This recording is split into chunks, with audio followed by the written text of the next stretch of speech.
ఇంట్లోకి వెళ్ళి ఆగమైన వాళ్ళని వెతికి తీసుకురావడం నీ పని అంటగా.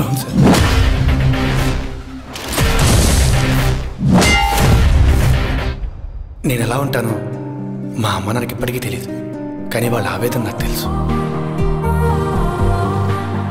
నేను ఇంతే బాసు, ఫిల్టర్ లేకుండా మాట్లాడేస్తా. మనదంతా బాలకృష్ణ గారి టైప్.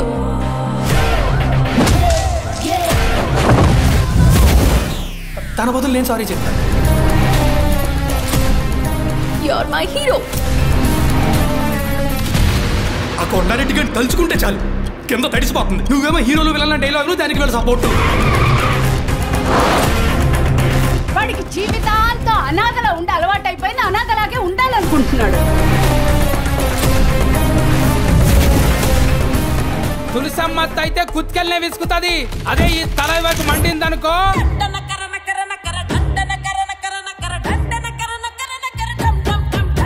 అమ్మాని రామోజీరావు తర్వాత నువ్వే. అవునా? అంతేగా.